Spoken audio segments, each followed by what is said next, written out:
Ya, Assalamualaikum warahmatullahi wabarakatuh.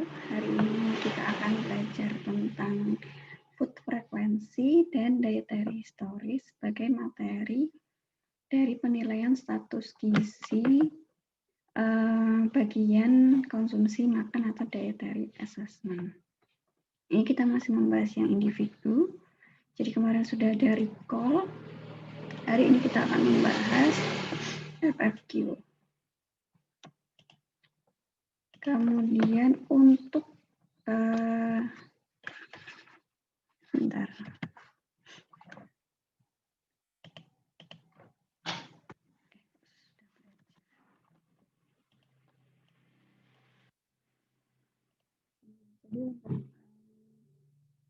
Mulai hari ini pesan hikmahnya adalah hadis tentang konsumsi atau prinsip konsumsi adalah yang kedua adalah tidak berlebihan atau makan minum dengan secukupnya. Jadi hadis Rasulullah bahwa anak Adam tidak mengisi penuh suatu wadah yang lebih jelek dari perut.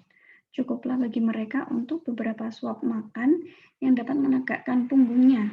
Apabila kuat keinginannya, maka jadikanlah sepertiga makan, sepertiga minum, dan sepertiga untuk udara. Jadi harus balance antara ketiganya. Kemudian kita akan belajar ini. Nah, bedanya apa sih sama recall kemarin? Prinsipnya, kalau recall kemarin, itu adalah kita mewawancara kemarin. 1 kali 24 jam kemarin, terhitung dari 12 dini hari sampai 12 tadi malam. Kita urutkan dengan bantuan, kita mengurutkan kegiatan-kegiatannya. Nah, untuk FFQ ini, nanti ada 2 tipe, kualitatif dan semi kuantitatif. Jadi namanya aja kualitatif ya. Jadi kualitatif tentu yang data yang didapatkan adalah data mengenai kualitas. Kemudian semi kuantitatif adalah data tentang jumlah. Kenapa disebut semi? Karena sebenarnya ini tidak serta-merta menggambarkan akurasi dari asupan harian seseorang. Jadi yang paling akurat adalah record sebenarnya, tapi karena record tidak kita praktekkan pada praktikum, maka recordnya Ibu undur minggu depan. Minggu ini kita belajar food frekuensi karena besok Jumat ya, praktikumnya kita akan belajar tentang food frekuensi. Nah, kemudian semi kuantitatif tadi, kembali ke semi kuantitatif, dia itu dari segi jumlahnya itu tidak terlalu menggambarkan asupan harian. Jadi yang pertama paling menggambarkan akuratnya, yang paling tepat itu adalah sebenarnya paling precise ya, paling nilainya paling mendekati yang seharusnya itu adalah food record karena kita benar-benar menimbang sendiri. Kemudian ada juga estimated food record. Kemudian ada food recall, dan yang terakhir adalah semi kuantitatif food frekuensi. Nah, ini sebenarnya hanya untuk membantu mengkonfirmasi asupan harian. Dan kemarin kalau kita sambung ke konsep dietary assessment bahwa yang terpenting adalah SQ-FFQ ini hanya bisa digunakan untuk individu. Jadi kalau kita meneliti kelompok, rata-ratanya kelompok itu sebaiknya tidak menggunakan hanya satu kuesioner semi kuantitatif FFQ, walaupun nanti data yang didapatkan itu banyak ya. Jadi ini termasuk yang mempunyai kelebihan mudah digunakan. Data yang kita dapatkan juga banyak, jadi sekalian kita mengolahnya. Nah, prinsipnya adalah mengakses atau menilai energi dan atau asupan gizi dengan menanyakan how frequently. Jadi seberapa sering. Kalau kemarin kita nanyanya adalah yang dimakan kemarin, seberapa yang dimakan. Nah, kita yang di sini biasanya kita kasih jeda waktu, misalkan dalam 3 bulan terakhir ini makan nasi bisa sehari berapa kali, atau misalkan makan sayuran tertentu, misalkan sayur sop, itu dalam 3 bulan terakhir ini seberapa sering makannya. Nanti nanya gitu. Jadi, how frequently a person consume a limited number of food. Jadi, seberapa sering atau seberapa frekuensinya seseorang mengonsumsi makanan yang mengandung zat gizi. Bisa kuesionernya adalah yang paling penting kita batasi waktunya. Bisa 1 bulan terakhir, 3 bulan terakhir, 6 bulan terakhir, bahkan 1 tahun terakhir. Kalau 1 tahun terakhir ini biasanya nanti bisa menggambarkan asupan-asupan yang musimnya itu tahunan ya, seperti misalkan musim durian, musim mangga gitu. Kan tidak setiap hari ada, tidak setiap bulan ada. Jadi kita bisa menggambarkan tipenya ini seberapa sering misalkan makan sesuatu yang musimnya tahunan. Itu jadi ketika bertanya kita harus menanyakan mempertegas berapa lama jangka waktunya. Jadi responden kita juga akan merespon, juga akan menjawab sesuai dengan ininya ya, jangka waktu yang kita tanyakan. Kalau 1 bulan terakhir kan kita bisa bantu misalkan, 1 bulan terakhir ini di bulan September kemarin itu banyak belum mulai kuliah gitu ya, banyak di rumah, kemudian asupannya apa saja gitu. Nah, dalam 1 bulan terakhir. Tapi kalau dalam 3 bulan terakhir, kita bisa bilang ada di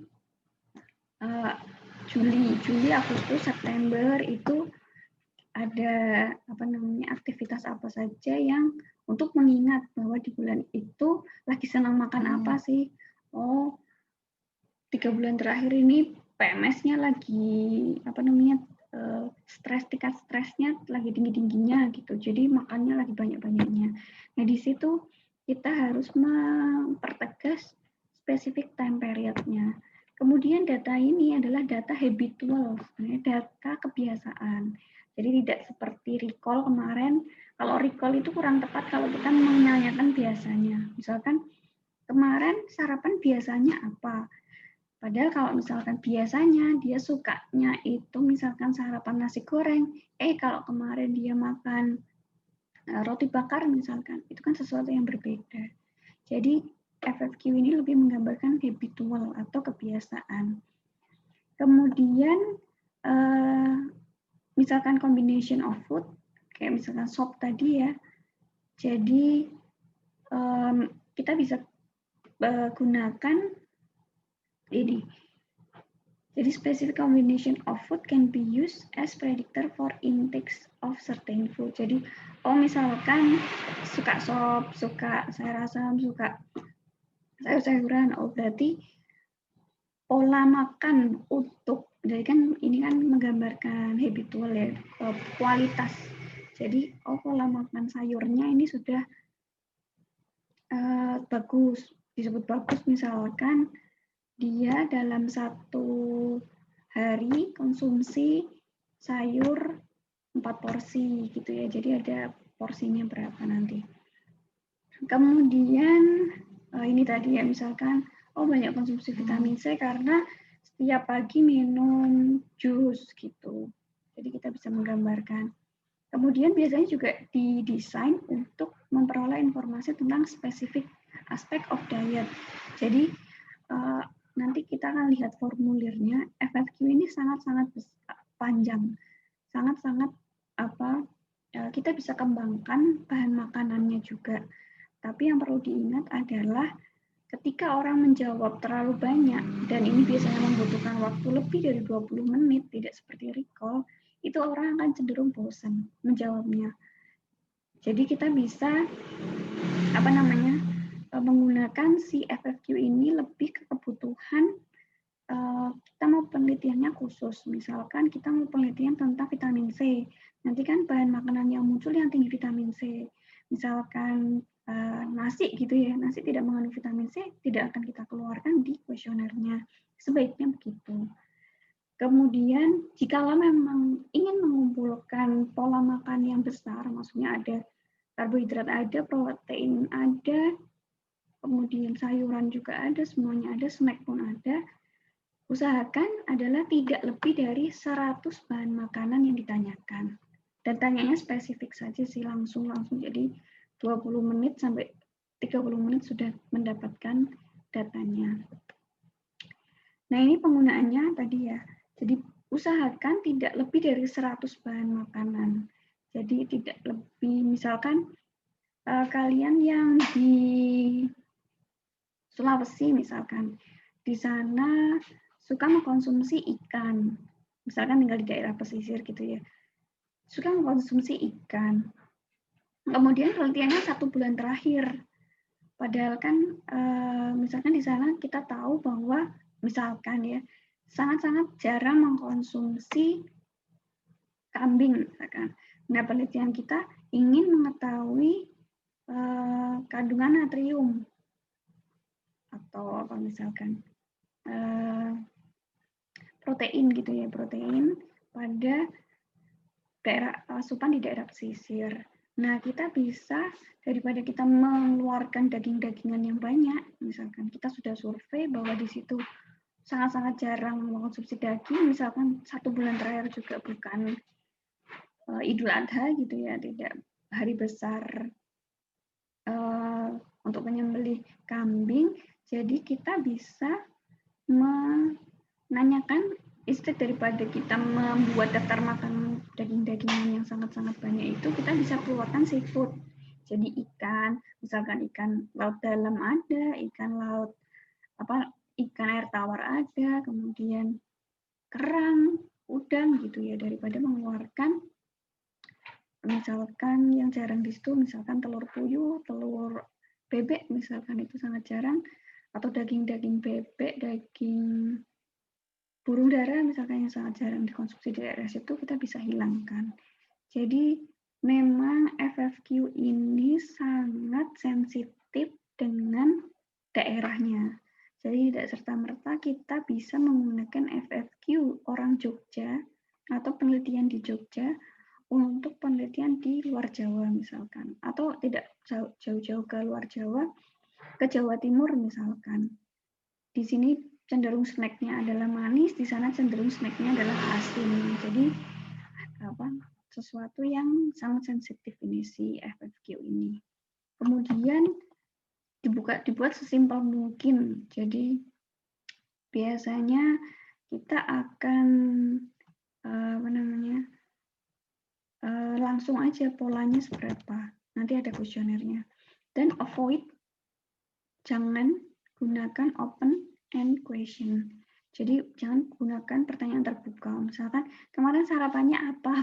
Itu kan pertanyaan terbuka yang harus dijawab. Kita langsung aja makan nasi sehari berapa kali, makan konsumsi mie seminggu atau sehari berapa kali gitu ya.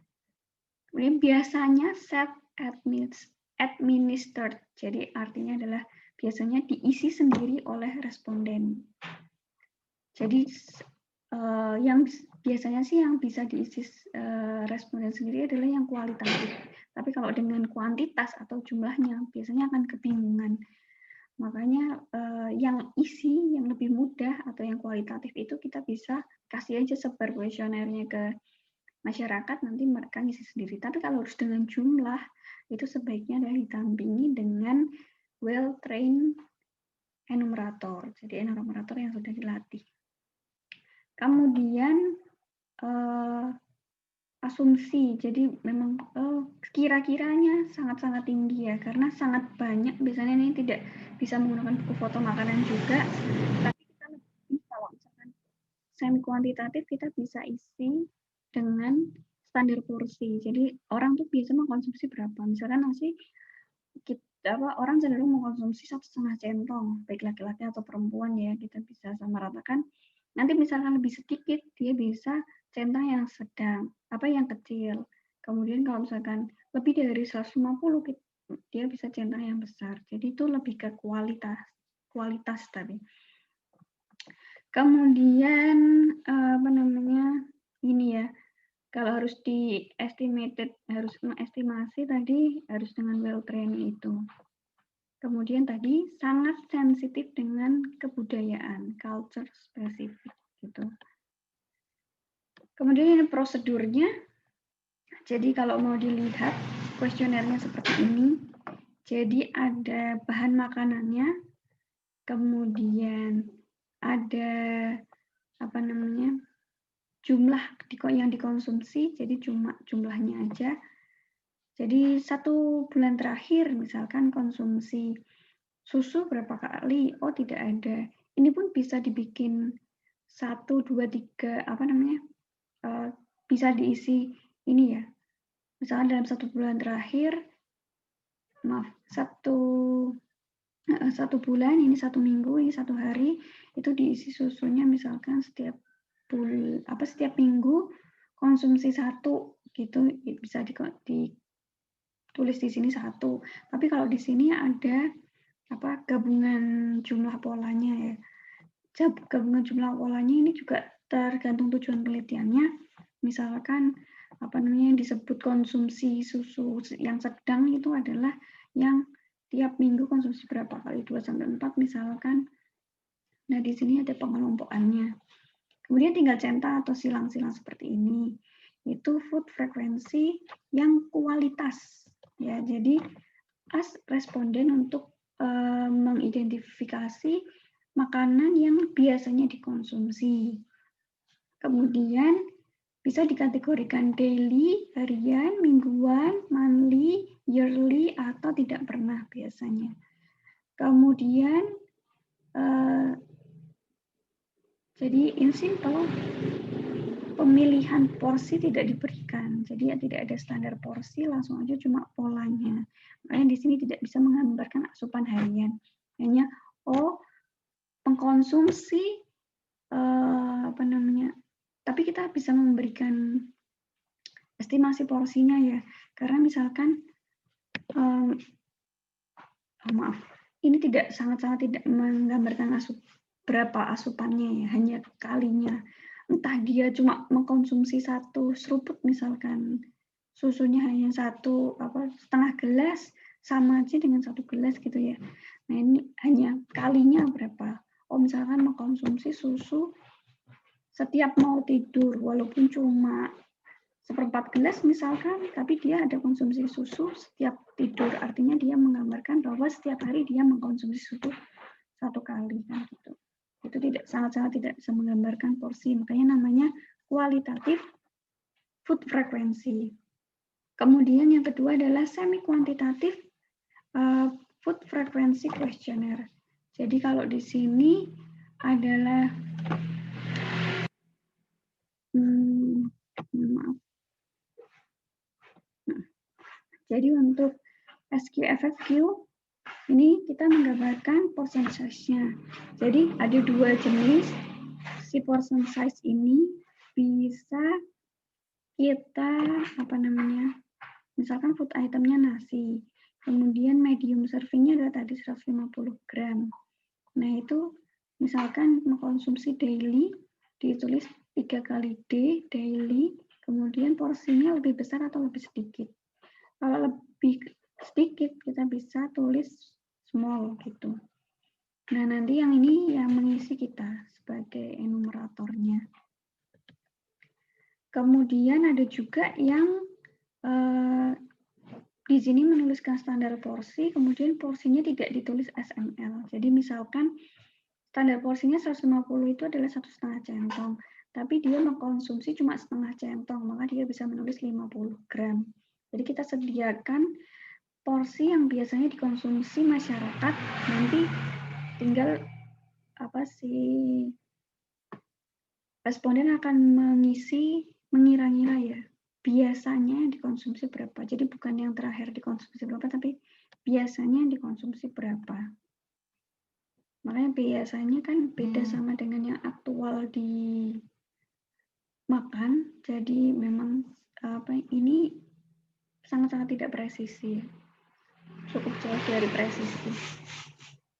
Kemudian ini convert all frekuensi ini, jadi kita konversi frekuensi yang tadi ditulis ke harian, konsumsi hariannya. Jadi misalkan konsumsi nasi 3 kali per hari, itu kan berarti ekuivalen dengan 3.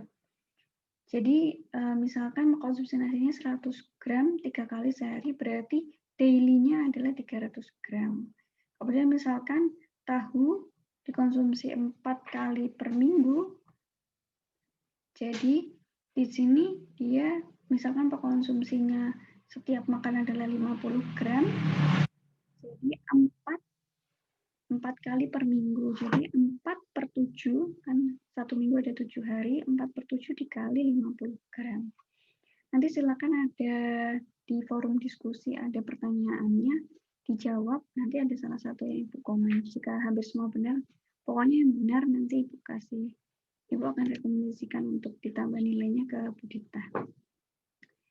Begitu untuk food frekuensi. Kelemahan sama kelebihannya, prinsipnya bisa dinalar. Kelemahannya tentu membebani responden karena bahan makanannya sangat-sangat banyak. Aslinya bisa, formulir aslinya ada di modul, silakan dilihat, ada hampir 100 jenis 100 bahan makanan yang jika ditanyakan ke responden akan sangat memberatkan. Tapi sangat mudah digunakan, tidak mahal juga.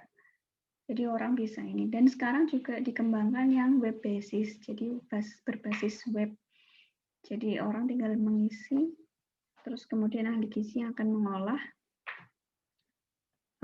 seberapa atau pola makannya seperti apa. Nah, kemudian dietary history. Dietary history adalah gabungan dari recall dan FFQ sebenarnya. Jadi kalau kita lihat ininya ya, formulirnya. Jadi ada kita bisa tanyakan kemarin makan paginya apa, jenis makanannya misalkan nasi sayur gitu ya, tapi ada porsi acuannya. Kemudian biasanya cuma besar, sedang, kecil. Misalkan, jadi ini gabungan dari recall dan FFQ, dietary history ini. Kemudian misalkan jenis makanannya sayuran, sayur dengan isinya ya, misalkan sayur asem, di sini ada labu siam, wortel gitu, porsi acuannya misalkan satu sayur asem ini adalah 100 gram, dia mengkonsumsi lebih besar, kita tinggal centang besar. Ini menggambarkan kemarin itu makannya kira-kira berapa dan pola makannya dia seperti apa. Kemudian di sini ada makanan pantangan, diet rendah kalori, lagi diet atau tidak. Kemudian kondisi makannya seperti apa. Nah, lainnya bisa. Ini prinsipnya hanya penggabungan itu dan biasanya hanya 1 bulan terakhir. Jadi, atau paling mentok di 1 bulan terakhir. Jadi di sini ya. Makanya di sini lebih ke digunakan saat pasien itu masuk rumah sakit, ahli gizi mau mengakses ini orang ini sukanya apa, asupan terakhirnya kira-kira berapa. Nah, itu kita bisa menggunakan ini. Kalau misalkan memang tidak ada loss of appetite atau rasa laparnya itu ini nafsu makannya itu masih ada ya, pasien kan kebanyakan juga nafsu makannya tidak ada, makanya hanya konsumsinya besar, kecil, sedang. Tapi misalkan dia masih mengkonsumsi biasa, misalkan masuk rumah sakitnya cuma karena keseleo misalkan, kakinya sakit tapi harus dirawat, itu kan dia tidak kehilangan nafsu makan. Nah, di situ kita bisa tanyakan porsi yang kemarin seberapa. Misalkan nasi itu tadi acuannya 150, misalkan dia biasanya konsumsi berapa, atau yang kemarin dikonsumsi berapa. Jadi di sini adalah gabungan dari recall dan food frequency. Begitu untuk hari ini. Terima kasih, kita lanjutkan ke forum diskusi. Wassalamualaikum warahmatullahi wabarakatuh.